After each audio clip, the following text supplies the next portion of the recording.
안녕하세요. 오늘도 행복한 시간, 책과 함께 하는 소설입니다. 여러분의 응원과 관심이 저에게는 큰 힘이 됩니다. 매주 월요일은 한국 고전 단편 작품을 여러분과 함께 듣는 날입니다. 오늘 여러분과 함께 할 작품은 김동인 작가님의 결혼식 작품입니다. 세상에서 가장 화려했지만 가장 황당했던 결혼식에 대한 이야기를 시작하겠습니다. 끝까지 함께 해주세요. 어떤 날 어떤 좌석에서 몇 사람이 모여서 잡담들을 하던 끝에 K라는 친구가 내게 이런 말을 물었다. 자네, 김철수라는 사람 아나? 몰라. 나는 머리를 기울이며 대답하였다. 물론 김이라는 성이며 철수라는 이름은 흔하고 흔한 것인지라 어디서 들은 법도 하되 이 좌석에서 새삼스레 이야깃거리가 될 만한 김철수가 얼른 머리에 떠오르지 않으므로 아마 모르리. 지금도 조도전 대학 재학생이니까 모르겠네. 송선비라는 여자는 아나? 몰라. 아, 가만있게 뭘 하는 여잔가? 유치원 보무. 생각나네. 아주 멋쟁이. 나는 언젠가 유치원 연합운동회에서 본 기억을 일으키며 그 많은 관중 앞에서 필요 이상의 멋을 부리며 돌아가던 어떤 보물을 머리에 그려보면서 머리를 끄덕였다. 그렇지, 멋쟁이지. 참, 조선엔. 그럼 자네는 김철수하고 송선비하고의 결혼 희극도 모르겠네 그려. 알 수 있나? 참, 조선엔 왜 관연한 계집애가 그렇게도 많은지 우그르그란 놈의 5, 6씩. 그거야 당연한 일이 아닌가? 보통 11~12살이면 장가를 가던 사내들이 인제는 20이 썩 넘어야 가게 됐으니깐 11~12살 난 어린애들이 20몇 살까지 자랄 동안은 계집애가 나만할 게지. 1년에 몇십만 명씩은 관연한 처녀가 남아나리. 지금 같아서는 사내 한 명에 여학생 첩 3씩을 배당한데도 부족은 없을걸. 딱한 일이야. 그러니깐 그런 희극도 생기지. 대체 자네가 하려는 이야기는 어떤 겐가? 매일 신문에 1~2개씩 나는 것같이 송선비도 역시 모르고 그 김뭔가 하는 사람에게 첩으로라도 갔단 말인가. 그러면 좋게. 하마터면 김철수가 송선비의 첩이 될 뻔했네 그려. 하하하하. 그럼 송모에게 본 남편이 있었단 말인가. 하하하하. 이야기를 듣게 K는 앞에 놓인 차를 한 잔 들이마셨다. 그리고 이야기를 꺼냈다. 김철수라는 사람은 근본은 보잘것없으나 돈량이나 있는 집 자식일세 그려. 그 돈량의 덕으로 지금 조도전 대학에 무슨 법과라나 문과라나 좌우간 장래의 목적은 둘째 두고 시제 감당하기는 쉬운 과목을 닦는 중이야.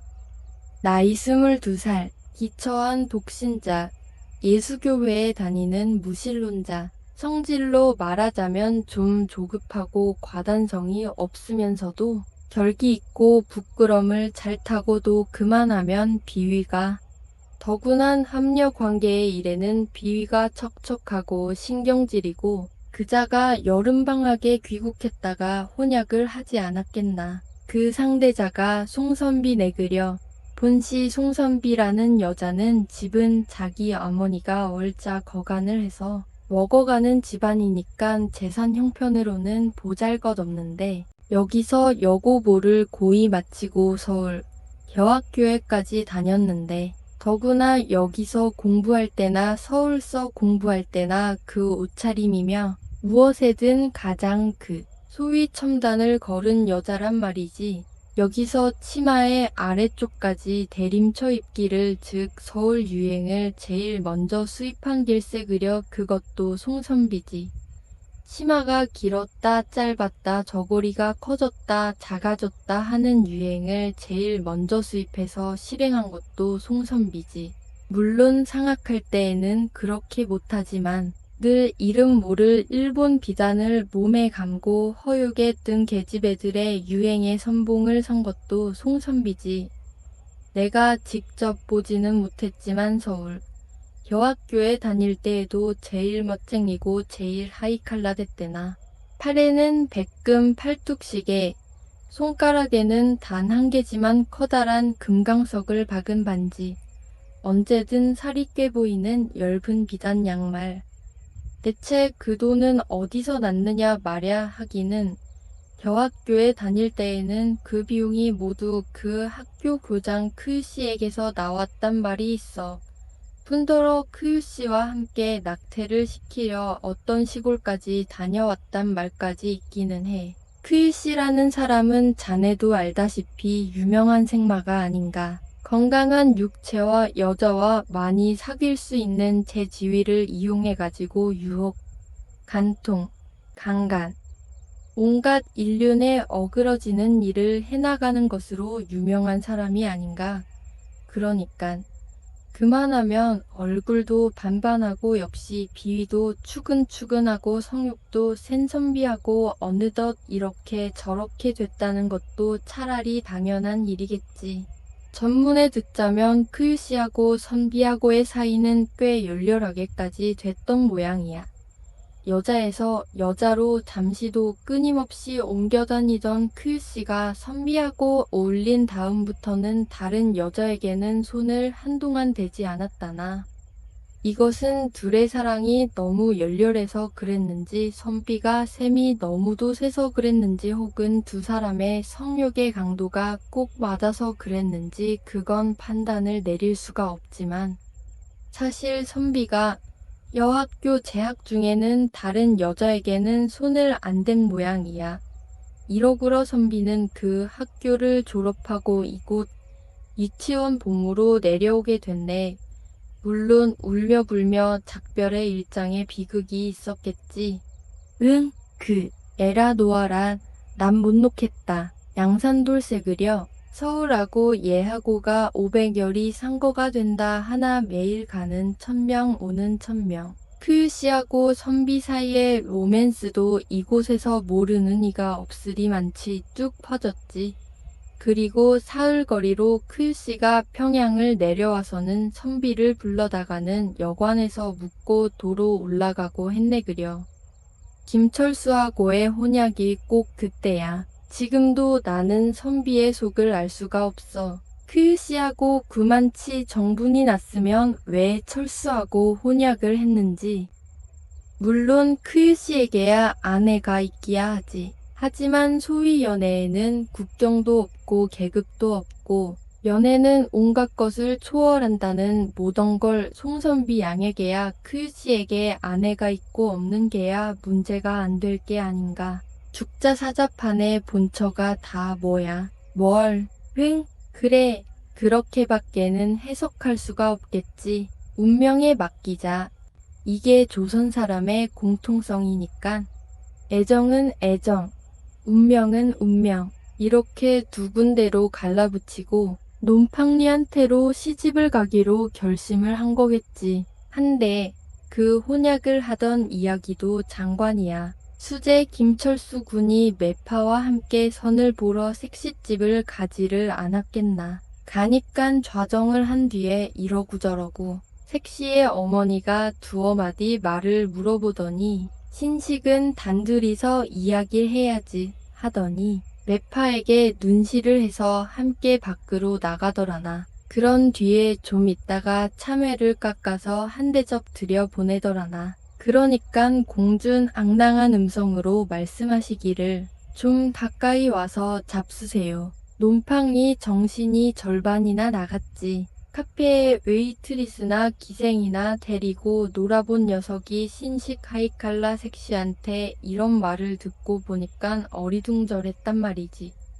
천만에 밑구멍으로 담만 뚫래. 머리를 푹 수그리고 그런 뒤에는 한참 무건극이 연속됐네. 신랑 강간 용안을 굴려서 신부를 보면 신부는 입에 미소를 띠고 뚫어지게 신랑만 바라보겠지. 그 눈을 만나면 신랑은 또 한 번 밑구멍으로 담을 뚫고 이러다가 갑자기 버석하는 소리가 들려서 보니깐 신부가 신랑에 가까이 왔더라나. 좀 내려가세요 하면서 손까지 덥석 잡으면서 놈팡리 혼비백산에서 네 하면서 몸을 조금 움직이려니깐 신부는 잡았던 손을 털썩 놓고 어락하니 신랑에게 달려들더니 키스를 퍼붓기 시작했다. 어냐 소리를 연방내면서 뺨, 코, 입 할 것 없이 키스에 손악비를 내리붓는다. 그리고 한참 매달려 그러다가 슬며시 손을 신랑의 허리춤으로 넣어서 쓸어보더라나. 이렇게 혼약이 성립됐네 그려. 놈의 눈에는 영과 같은 색시는 이 세상에 다시 없게 비쳤지. 우리 같아서는 그런 천박한 계집애는 다시 상종하기도 싫겠지만 우리보다는 한층 개화한 놈팡리의 눈에는 그게 모두 천진스럽고 활발하게만 뵐 뿐더러 초면에 이만치 구는 것을 보니깐 벌써 자기한테 잔뜩 반했느니라.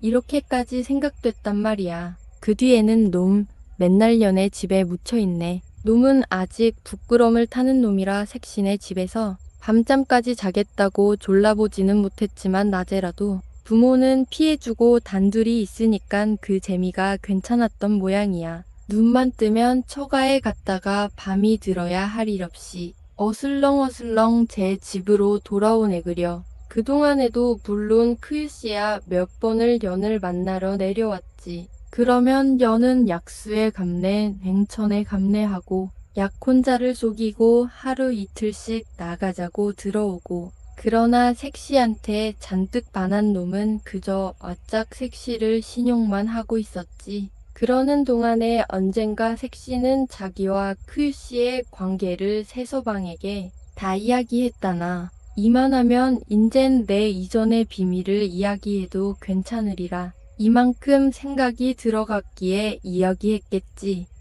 그리고 결론으로는 나는 당신 때문에 크유씨를 버렸으며 인제부터는 당신 하나만 사랑하고 귀히 여기겠노라고 하면서 얘에 의지하여 키스의 벼락을 내렸다. 철수는 응 할 뿐 아무 말도 못했지. 뭘 하겠나. 더구나 인젠 잔뜩 선비한테 반한 놈이 몽치로 쫓아도 따라올 판인데 당신 때문에 그 사람을 버렸노라는데 뭐라고 할 말이 있나. 오히려 크유씨와 같이 이름난 명사를 자기 때문에 버렸다는 게 고마우면 고마웠지 나무랄 때야 어디 있겠나. 자기도 총각이 못 되는 이상 선비에게서 처녀성을 요구하기도 어떻고.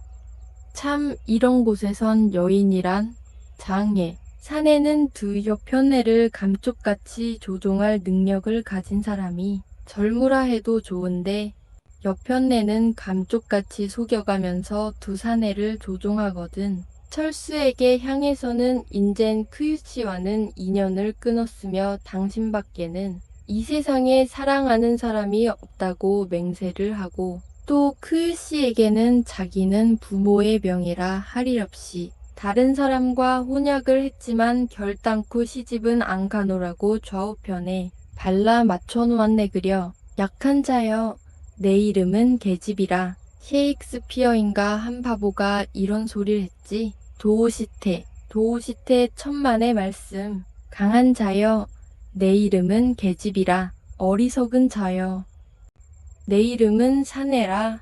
한 놈은 약혼자가 자기 때문에 조선에 이름 있는 사람을 버렸다고 기뻐하고 있고 한 놈은 전도가 얌양한 학생이고 독신자인 신랑도 계집을 후리는 능력에는 자기를 당할 수가 없다고 속으로 기뻐하고 있는 동안에 계집은 두 사내 녀석을 마음대로 이럭저럭 놀리고 있었네 그려. 나는 당신의 애인, 나는 당신의 아내. 두 사내에게 구별하여 던지는 이 두 가지의 말은 두 사내를 다 흡족하게 했지. 그러는 동안에 여름방학도 끝나고 철수는 다시 동경으로 가게 됐네. 겨울방학에 귀국해서 혼례식을 하기로 작정을 하고 철수야말로 진정석별에 눈물을 뿌리면서 떠났지. 선비는 더 나는 님을 바래다 주느라고 유치원을 쉬고 서울까지 따라왔네. 철수는 가슴이 무거워서 기차에서 말을 한마디도 못했다나.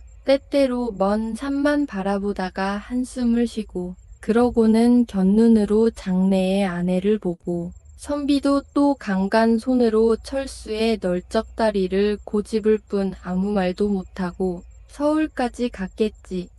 그리고 서울에서 기차가 20분 동안 머무는 사이에 승객들의 눈을 피해가면서 몇 번 키스를 하고 그런 뒤에는 사요나라 안녕. 철수는 달아 나오면서 밤벙어리같이 석 달 말을 맺지를 못하며 이렇게 중얼거렸다나. 그것을 가장 극적, 가장 비창한 얼굴로 한번 돌아본 뒤에 총총히 정거장 문으로 뛰어나온 선비는 철수하고 키스한 자리가 마르기도 전에 20분 뒤에는 벌써 입을 크유씨에게 내맡겼네 그려. 갑자기 당신이 보고 싶어서 얘까지 왔소. 크유씨.